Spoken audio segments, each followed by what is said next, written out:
നമ്മുടെ ഉമ്മയും നമുക്ക് തണലായിരുന്നു. നമ്മുടെ ചെറുപ്രായങ്ങളിൽ നമ്മുടെ മാതാപിതാക്കൾ നമുക്ക് തണലായിരുന്നു. ഇനി നമ്മുടെ മാതാപിതാക്കൾ നമ്മളെ വളർത്തി വലിയതാക്കി കഴിയുമ്പോൾ അവർക്ക് പ്രായമാകുമ്പോൾ ഈ മക്കള് മാതാവിനും പിതാവിനും തണലായി മാറും.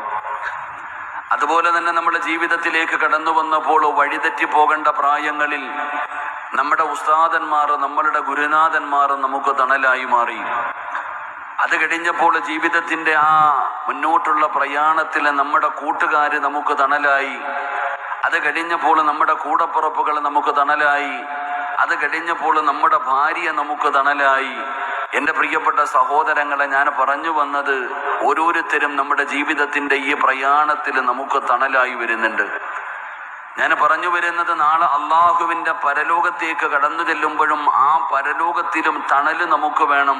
ആ തണല് അള്ളാഹുവിൻ്റെ പ്രവാചകൻ സല്ലല്ലാഹു അലൈഹി വസല്ലമ തങ്ങൾ പറഞ്ഞു, സബഅത്തുൻ യുളില്ലുഹുമുല്ലാഹ്, അള്ളാഹുവിൻ്റെ അർശിൻ്റെ തണലെന്ന് പറയുന്ന ആ തണല് ആഖിറത്തിലും നമുക്ക് വേണം.